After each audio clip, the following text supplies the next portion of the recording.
Ladies and gentlemen, welcome to the main event.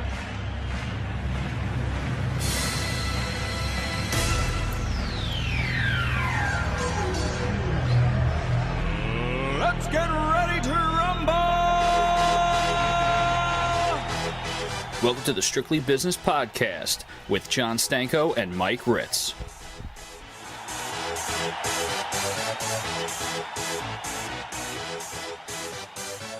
Y'all ready for this? It's not personal, son. It's strictly business. Welcome, everyone, to the Strictly Business Podcast. Jon Stanko here solo, as Mike Ritz does the proper thing and taking his girlfriend Monique out for a great weekend. So happy birthday, Monique. Happy birthday to you and good luck in school. And Courtney, I want to give a quick shout out to you. So it's just me, Jon Stanko, today. I have Mike Ritz's game picks in front of me. I have my own, and we're going to run through them quickly to keep you up to date on who we selected for Week 2 of the NFL. It should be known that both me and Mike took the Pittsburgh Steelers on Thursday, and unfortunately, that did not work out too well. As the game itself was a dud, Pittsburgh played pretty poorly, and not a good opening Thursday night game.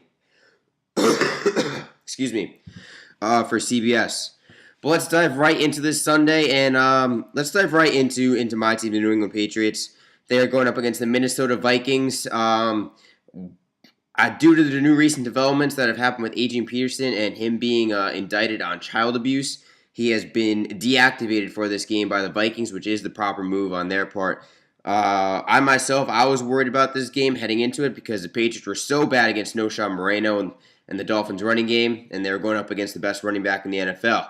Now, without AP, I'm a little bit more confident the Patriots can win this one out. Still not entirely sure, but I do have the Patriots winning and improving to 1-1. Mike Ritz agrees with me. He just cannot see the Patriots losing 2 in a row. So he agrees with me that the New England Patriots will win. So we agree there. And moving on, let's go to sticking to the AFC East. The Dolphins versus the Bills. Mike himself is incredibly torn with this one, solely for the fact that he absolutely loves the Mecca, Ralph Wilson Stadium in Buffalo. However, he's going to go with Miami, which is the proper decision. Because Miami actually looked good in the win against the New England Patriots. The Bills, if you look at the stats, they didn't play that well against the Bears. They had less than 200 passing yards, and they were only, I think, 4 for 12 on third down, so they did not play absolutely great. Mike Ritz points out that the Bills are too one-dimensional, and if Miami can stop the run, Fred Jackson, CJ Spiller, then they should be all right. So we both have Miami moving up to 2-0 on the season so far. And now let's go down to a game that me and Mike actually disagree with. We disagree on 2 games this week, and this is the Jacksonville Jaguars heading to Washington. Washington looked absolutely anemic, if you will, in terms of their offense against Houston. Granted, J.J. Watt is an absolute beast. I mean, who blocks an extra point? And then you got the Jacksonville Jaguars, who had a 17-point lead against the Eagles, yet squandered it and were outscored 34-0 in the second half. Just absolutely awful.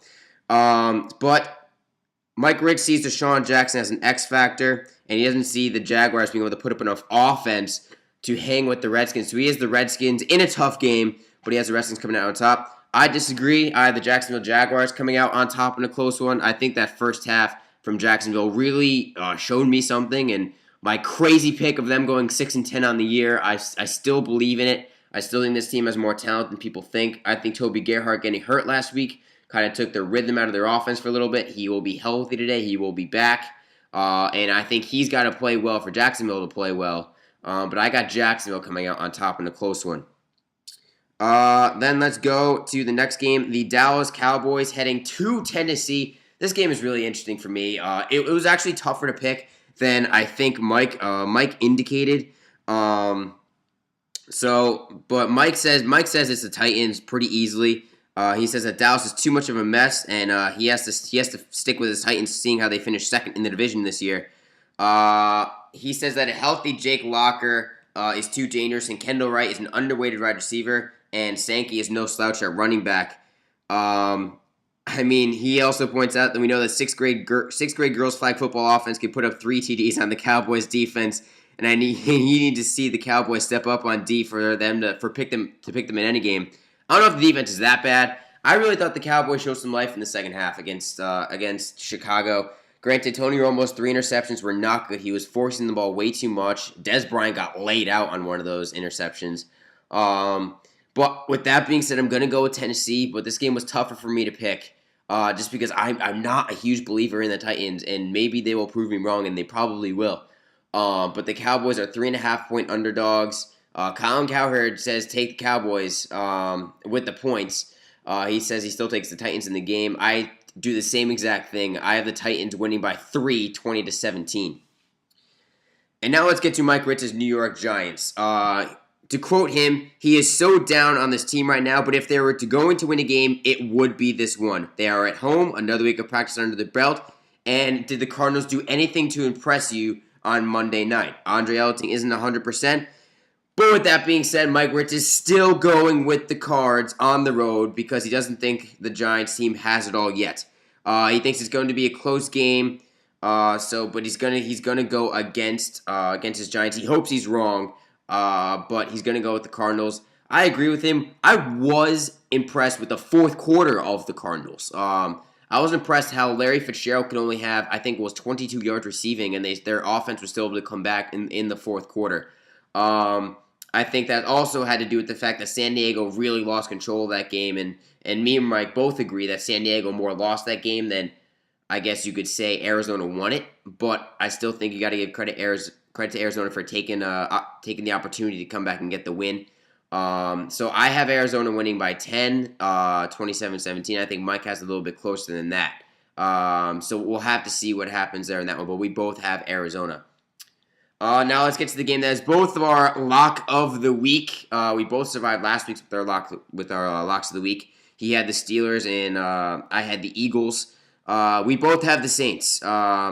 Mike had firsthand look at the Browns offense last week when he was watching at work the Steelers versus the Browns, and I think it was obvious to many that they struggled at times. But I think the main thing here is does anyone see the Saints going 2-0 with that type of team, with Sean Payton at the coach, with Drew Brees at quarterback? I don't think anyone sees them going 2-0. 0-2. They lost a heartbreaker to Atlanta, a great game.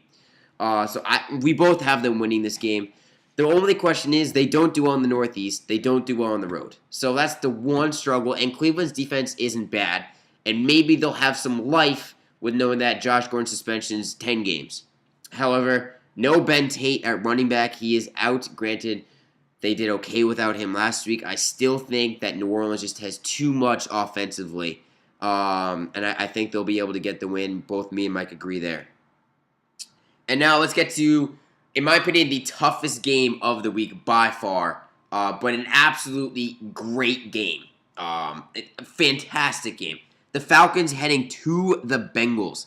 Mike points out that the Falcons are coming off a huge win against one of the best teams in football, the Saints, and the Bengals are coming off a huge road win against a division rival in the Ravens. He says that the Bengals have so much talent that Mike cannot go against them at home, so he's going to pick the Bengals in a close one. I disagree. I'm going to go with Atlanta. Maybe it's Matt Ryan and that Boston College magic, because last night Boston College pulls off a huge upset against USC, so maybe that Atlanta can pull off the nice win on the road here against the Bengals, but I got Atlanta going 28-24. I'm so excited for this matchup between Julio Jones and A.J. Green, two of the best wide receivers not named Calvin Johnson, Megatron. So really excited to see that matchup. This game's going to be, I think, pretty high scoring. Both offenses can really light it up. But I got Atlanta winning a close one. He's got Cincinnati winning a close one. So we disagree on those two games.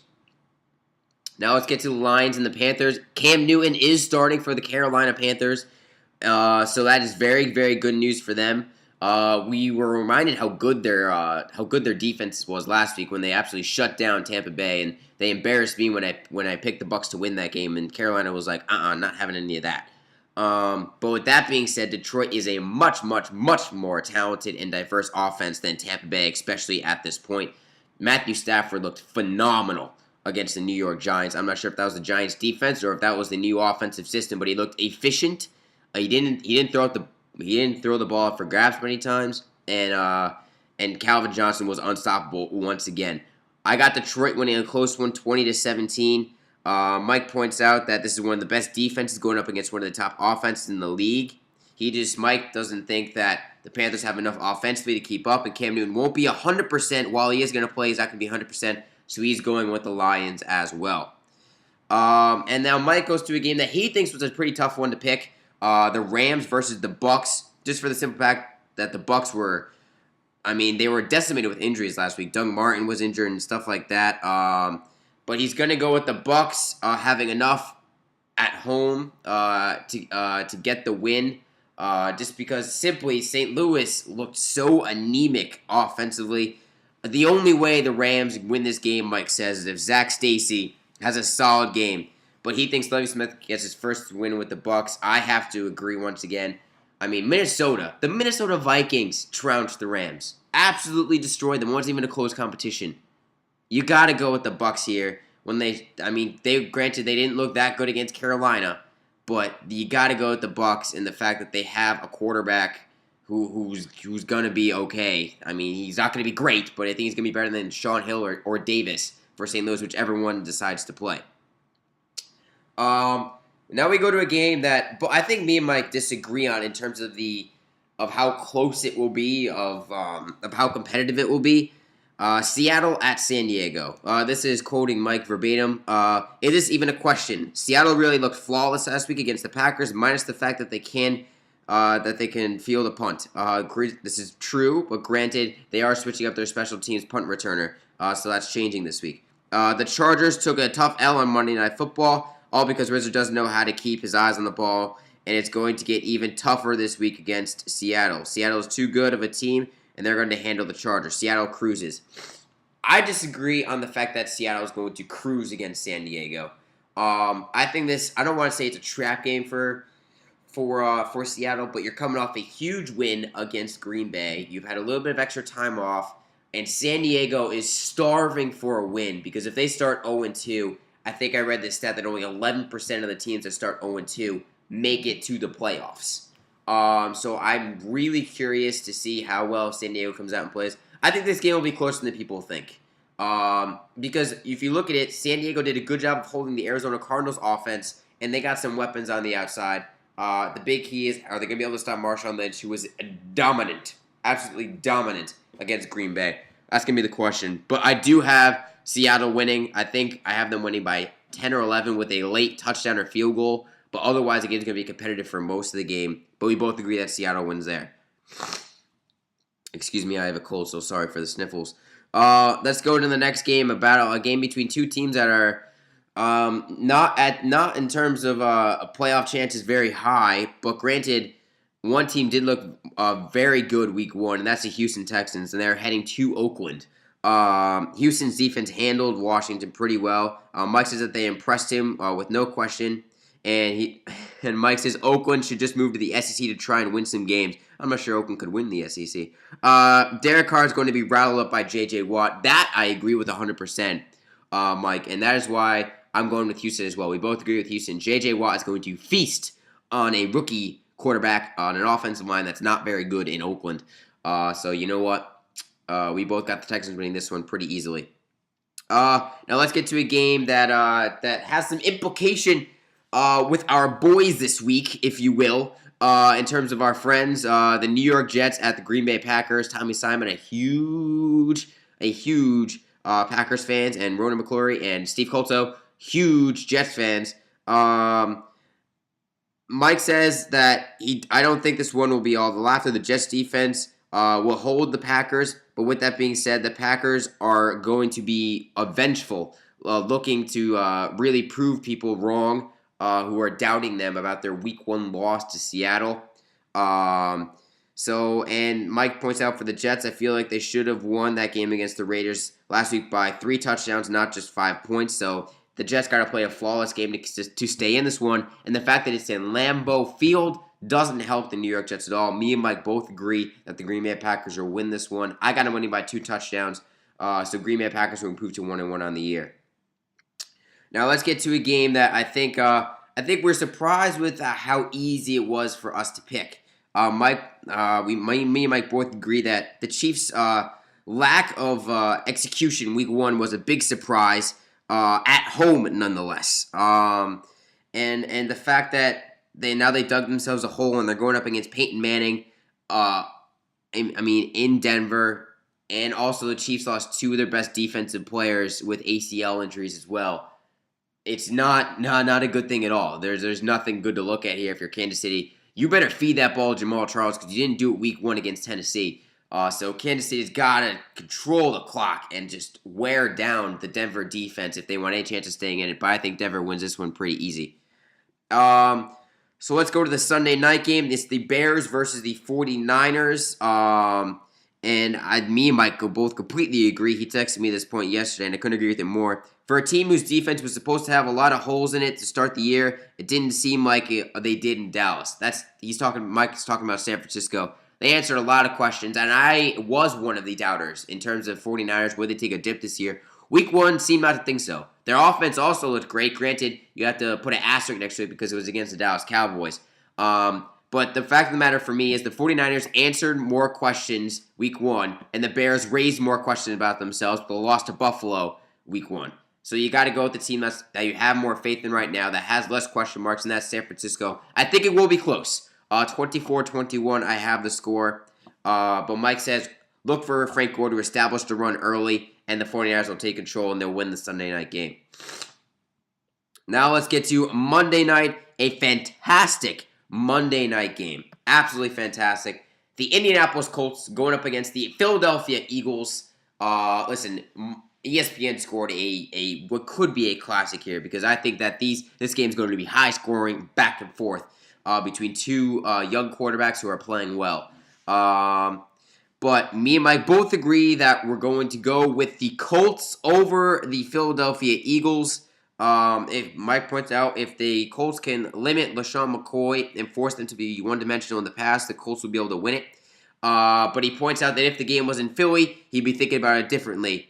And that's where I completely agree. This is a coin flip game, 50-50. I can't pick a winner or a loser in terms of just talent-wise. These teams are so close, and I think that both the offenses are so talented.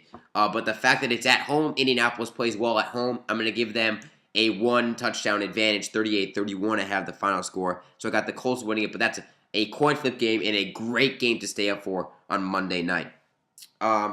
So there you go. There are our Week 2 picks. Me and Mike will both be back next week to do our usual debate and talk about which teams we got going. Both of us went 10-6 last week. Not bad for Week 1 when you don't know what to expect from teams. We disagree on 2 games this week. We disagree on Atlanta going to Cincinnati. I have Atlanta. Mike has Cincinnati. And then we disagree on Jacksonville and Washington as well. I have the Jaguars. He has Washington. So we'll see what happens there. And everyone, enjoy Week 2 of the NFL season. And we'll be sure to catch up with you next week with our recap from Week 2 and our predictions for Week 3. So thank you, everyone, for listening. Be sure to follow us on our Facebook page, the Strictly Business Podcast with Mike, Ritz and Jon Stanko. Subscribe to our YouTube channel via the same name. Or follow us both on Twitter, both of our usernames on our Facebook page. So thank you, everyone, for listening. Enjoy Week 2, and talk to you next week.